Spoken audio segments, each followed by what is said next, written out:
আসসালামু আলাইকুম, কি অবস্থা তোমাদের? তো আমাদের মেডিম্যাথ সিরিজে আজকে আমরা ফিজিক্স সেকেন্ড পার্টের দুইটা চ্যাপ্টার নিয়ে আসছি। একটা হচ্ছে আধুনিক পদার্থবিজ্ঞান আর একটা হচ্ছে পরমাণু মডেল। তো সেকেন্ড পার্টের চ্যাপ্টারগুলোর মধ্যে অনেক চ্যাপ্টারগুলোই আছে, আমরা দুইটা করে রেকর্ড করতেছি কারণ এইগুলা থেকে ম্যাথ কম আসে আর আমাদের ম্যাথ বেশিরভাগই আসবে ফার্স্ট পেপার থেকে।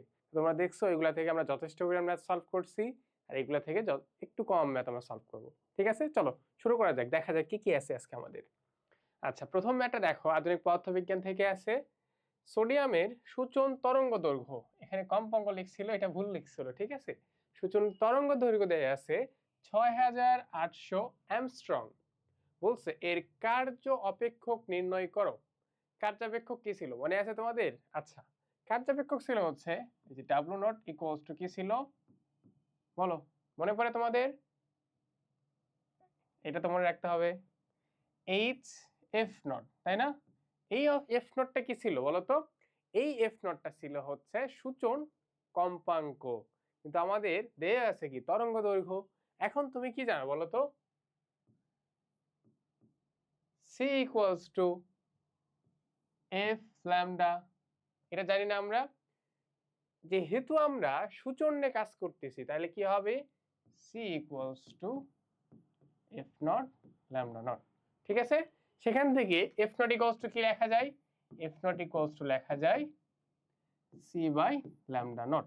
এখন তুমি কি পরীক্ষার হলে এগুলো করবা না, তুমি ডিরেক্ট লিখবা এই ফর্মুলা। আশা করি তোমাদের জানা আছে, যদি আর কারো জানা না থাকে সেজন্য আমি পুরোটাই দেখালাম। তুমি ডিরেক্ট লেখা উচিত তোমার কি বলতো, এই সি বাই ল্যামডা নট।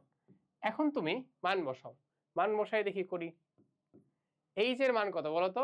হ্যাঁ, এইচ এর মান হচ্ছে 6.626 10⁻⁻34 ইন্টু, এগুলো মিশাই দিচ্ছি আমি, এগুলো কাজ আমাদের শেষ। ইন্টু কি বসাবো বলো, কি আছে? আলোর বেগ কত? 3 ইন্টু 10⁻8। নিচে দেখো কত আছে, ল্যামডা নটের মান ৬৮০০ অ্যামস্ট্রং। তো অ্যামস্ট্রং কি বলতো? অ্যামস্ট্রং থেকে যদি আমি মিটারে আসতে চাই কি করতে হবে? 10⁻⁻10 করতে হবে, ঠিক আছে। এখন দেখো, এই যে আমরা 10⁻⁻10 করে নিলাম, 10 এর পাওয়ার দেখো তো তিনটা এরকম আছে, তো এখানে কি ক্যালকুলেশন অনেক ইজি হয়ে গেছে। কিন্তু সমস্যাটা হয়ে গেছে কোথায় জানো? সমস্যাটা হয়ে গেছে এখানে, এই জায়গায় আছে 6.626 বাট নিচে আছে ৬৮০০। তো এই দুটো নিয়ে আমি কেমনে কাজ করব? তো দেখো ছোট্ট একটু কাজ করে নেই, কি করব আমি দেখো, 6.626 ইন্টু, এটা উপরে সেম রাখলাম 34 ইন্টু 3 ইন্টু 10⁻8। এটা নিয়ে আমি কোনো চেঞ্জ করতেছি না। বাট নিচে দেখো এটাকে আমি কি লিখতে পারবো? 6.8 ইন্টু 10⁻3 কি লিখতে পারবো বলো তো? এই ৬৮০০ কে আমি 6.8 ইন্টু 10⁻3 কে লিখতে পারবো? হ্যাঁ, অবশ্যই লিখতে পারবো। আর এই জায়গায় কি আসে বলো? 10⁻⁻10। এখন দেখো, এখন এই জায়গায় একটু আমাদের ধরে নিতে হবে, কি করব আমরা? উপরে দেখো 6.6 আর নিচে 6.8, দুটো কি সেম? সেম না। বাট আমরা যেহেতু হ্যান্ড ক্যালকুলেশন করতেছি সেই জন্য তুমি যে কাজটা করবা, দুটাকে কাছাকাছি মান না, এই জন্য দুটাকে কেটে দিবা। বোঝা গেছে? এটা কিন্তু আসলে কেটে দেওয়া উচিত না, বাট যেহেতু আমরা হাতের ক্যালকুলেশনে যদি এইটা করতে চাই আমাদের অনেক সময় লাগবে, এই জন্য আমরা ধরতেছি দুইটা তো কাছাকাছি, দুটা কেটে দিলাম, ঠিক আছে। এখন বাকি দুইটাকে একটু কাজ করে দেখো কি থাকে। উপরে দেখো তো 10⁻⁻34 আর এখানে আছে কত? 8। তাহলে উপরে পাওয়ারগুলো যোগ, আচ্ছা কি আছে আমাদের, শুধু আগে 3টা লিখে নিচ্ছি, এখানে 3 লিখে নিলাম। উপরে কত দেখো তো, 10⁻⁻34 আর 8, তাহলে কি দুইটা গুণ অবস্থায় আছে? গুণ অবস্থায় থাকলে কি পাওয়ার যোগ করতে হয়, তাহলে 10 কত হবে বলো তো? উপরে আসবে 10⁻⁻34 আর +8 করো, তাহলে কত আসে? মাইনাস আসে 26, ঠিক আছে। নিচে কি কি আছে দেখো তো, 10 আছে, 10⁻⁻10 10⁻3, এটাতে করলে কি আসবে? 10⁻⁻7। বোঝা গেছে? এখন কি এটা ভাগ অবস্থায় আছে না? ভাগ অবস্থায় থাকলে কি হয়, পাওয়ার গুলা বিয়োগ হয়ে যায়। তো 26 থেকে 7 বাদ দাও, কত থাকবে? 10 কত থাকবে বলো? 26 থেকে 7 বাদ দিলে 19। তাহলে এইটাই আমাদের আনসার। এখন কথা হচ্ছে আমি যে 3 লিখলাম আসলে কি আনসার 3? না, 3 থেকে একটু কম হবে। কেন কম হবে দেখো, এই জায়গাতে এটা কি ছিল, নিচে একটু বড় ছিল না, উপরে কি একটু ছোট ছিল। তো তুমি এইটাতে কি করবা, তোমার অপশন হয়তো এটা দেওয়া থাকবে না, কি থাকবে, দেখবা 3 থেকে একটু কম যেটা সেটা হবে উত্তর। কেন? কারণ হচ্ছে নিচেরটা বড়, উপরেরটা ছোট। তাহলে এখান থেকে এক্স্যাক্টলি 1 আসার কথা না। বোঝা গেছে? এইটা তুমি মোটামুটি বের করবা, করে এটার কাছাকাছি যেটা আছে 3-এর চেয়ে ছোট সেটা তুমি আনসার দিয়ে দিবা। ঠিক আছে, চলো সামনের দিকে যাই আমরা। এরপর বলছে 5 কেজি ভরের সমতুল্য শক্তি কত। তো আমরা এটা কেমনে বের করি? হ্যাঁ, আমরা বের করি সমতুল্য শক্তি বের করব E = mc² দিয়ে। তাহলে এখানে ভর কত দেওয়া আছে, এটা একদমই সহজ তোমাদের কাছে। সির মান কত বলো, আলোর বেগ কত, একটু আগে কাজ করছি আমরা, 3 × 10⁸, এটার উপরে স্কয়ার। কত আসে দেখো, 5 × 3² করলে কত, এটা স্কয়ার আছে না, আমি এটাকেও আলাদা করে স্কয়ার দিতে পারবো, এটাকেও আলাদা করে স্কয়ার দিতে পারবো। তো 3 এর উপর স্কয়ার করলে আসবে 9, আর 10⁸ এর উপরে যদি স্কয়ার দেই কি আসবে বলো, পাওয়ারের উপর যদি পাওয়ার থাকে কি হয়, সেটা পাওয়ার গুণ হয়ে যায় না, 10⁻⁴ আসবে কত, 8 × 2 = 16। তাহলে এখানে কত আসে বলো তো, 5 9 45, তাহলে 45 × 10⁻16 এত জুল। ঠিক আছে, এখন তোমার হুবহু এইটাই হয়তো দেওয়া নাও থাকতে পারে অপশনে, তোমার হয়তো 4.5 আকারে দেওয়া থাকতে পারে, আবার 450 আকারে দেওয়া থাকতে পারে। সেই ক্ষেত্রে জাস্ট তোমার কি হবে, 10⁻⁴ পাওয়ারটা চেঞ্জ হয়ে যাবে। যদি তুমি 4.5 করো পাওয়ারটা হয়ে যাবে 15, তাই না? আমি ওইটাও দেখাচ্ছি। 4.5 করা মানে কি বলতো, যখন তুমি এই দশমিকটাকে বাম দিকে নিয়ে আসবা কি হবে, তখন এইটা কমতে থাকবে, কমে কত হয়ে যাবে, কি বললাম আমি আর করলাম কি, হ্যাঁ এইটাই তোমাদের ভুল হয়। এই ভুলটা করা যাবে না, যে দশমিক যখন এই দিকে নিয়ে আসবা তখন এইটা কি হবে, বাড়তে থাকবে, আর দশমিক যখন এই দিকে নিয়ে যাবা, ডান দিকে নিয়ে যাবা, তখন এটা কমতে থাকবে। খাতায় সুন্দর করে লিখে রাখবা এটা। এটা আমি সেই ফিজিক্সের একদম শুরুর চ্যাপ্টার থেকে বলে আসতেছি তোমাদের, দশমিক যদি বাম দিকে নিয়ে আসো, দশমিক যদি বাম দিকে দেখো, এটা বাম দিকে নিয়ে আসছি না, তাহলে এই দিকে পাওয়ার বাড়তে থাকবে, আর দশমিক যদি তুমি ডান দিকে নিয়ে যাও পাওয়ারটা কমতে থাকবে। বোঝা গেছে বলো? তাহলে চলো সামনের দিকে যাই আমরা। হ্যাঁ, এরপরে আমাদের 9 নম্বর চ্যাপ্টার শুরু হয়ে গেছে, পরমাণু মডেল ও নিউক্লিয়ার পদার্থবিজ্ঞান। চলো দেখি এটাতে কি কি আছে। ইউরেনিয়ামের অর্ধায়ু দেওয়া আছে 45 × 10⁸ বছর, এর গড় আয়ু কত? তো গড় আয়ুর ফর্মুলা কি ছিল বলো তো, গড় আয়ুর ফর্মুলা ছিল হচ্ছে, আমি একটু লিখে দিই তোমাদের, গড় আয়ু, গড় আয়ুকে আমরা কি দ্বারা প্রকাশ করছিলাম, টাউ দ্বারা।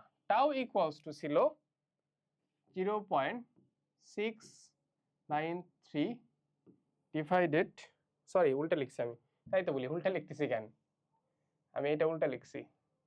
কি দেওয়া আছে আমাদের, অর্ধায়ু দেওয়া আছে তাই না, তাহলে t½ নিচে 0.693, ঠিক আছে।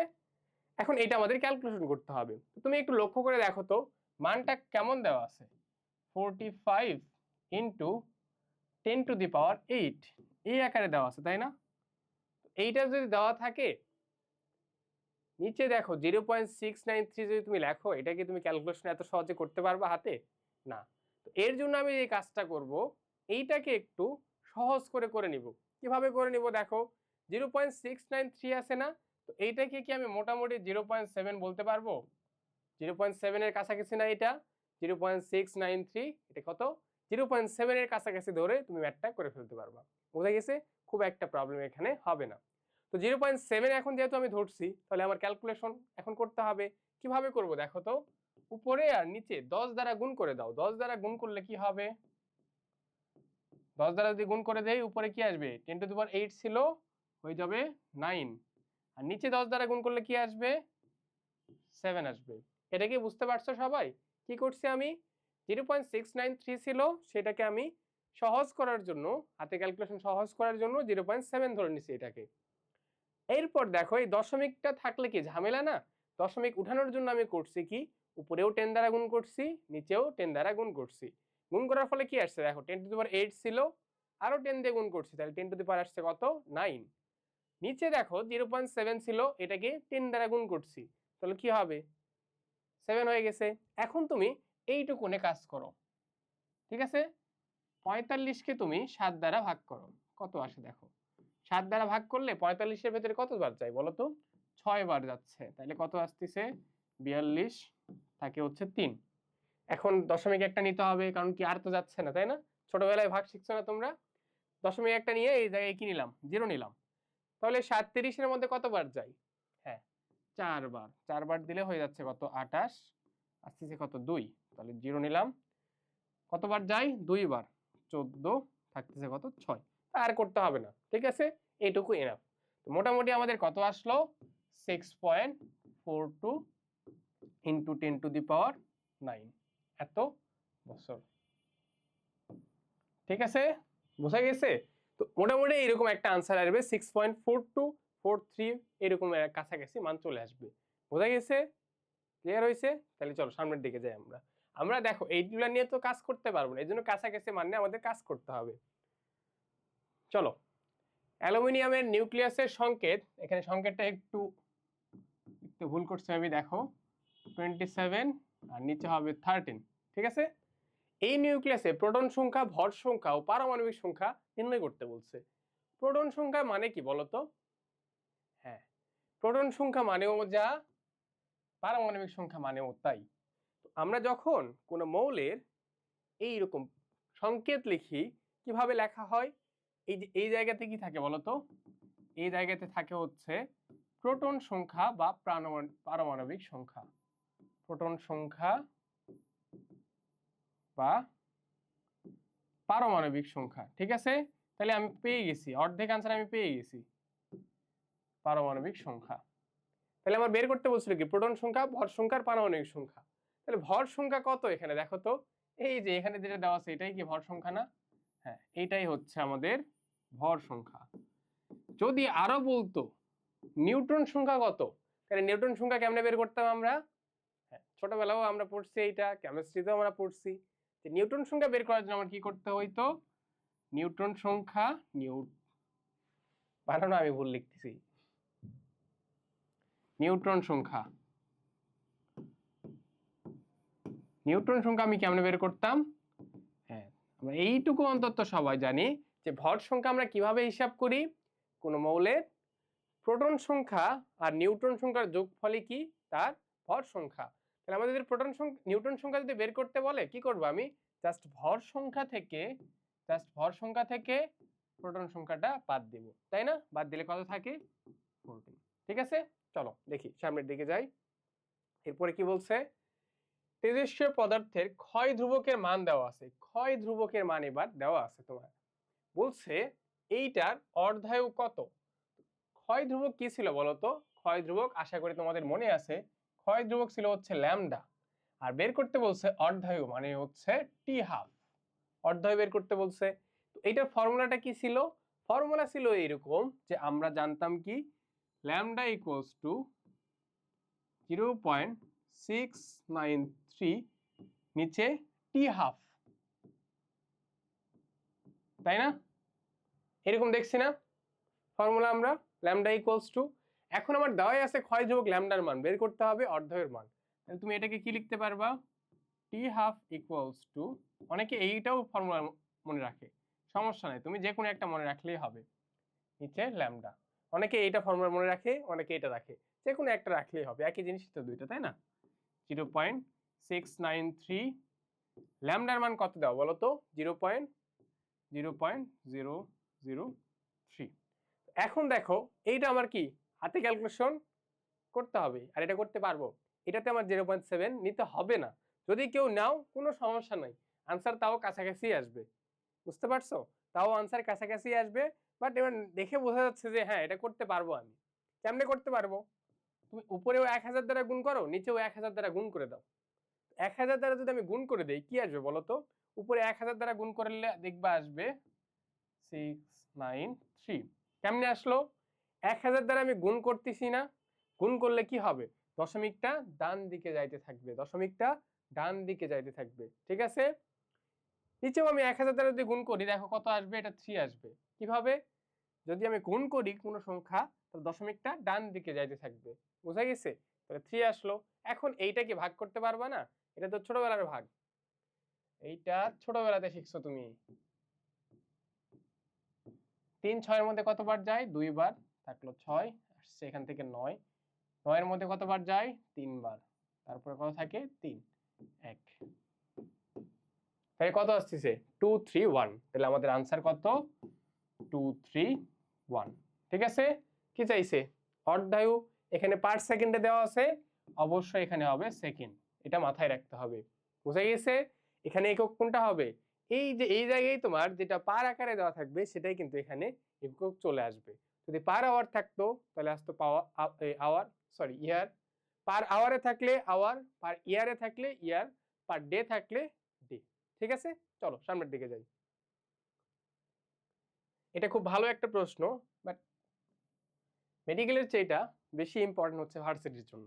ঠিক আছে, এটা একটু বড়, একটু এই একটা বিক্রিয়া দেওয়া আছে, বলা আছে এখানে কতগুলা আলফা আর কতগুলা বিটা নিঃসরণ হয়েছে। তো তোমাদের আগে আমি একটু বলে দেই আলফা নিঃসরণ মানে কি, তো এটা খাতায় লিখে রাখবা যাদের জানা নাই। আলফা নিঃসরণ মানে হচ্ছে যদি কোথাও থেকে আলফা নিঃসরণ হয় তাহলে সেখান থেকে ভর কত কমে? ভর কমে হচ্ছে 4, ভর কমে 4, প্রোটন সংখ্যা কমে হচ্ছে, প্রোটন সংখ্যা কমে 2। ভর সংখ্যা কমে 4, প্রোটন সংখ্যা কমে 2।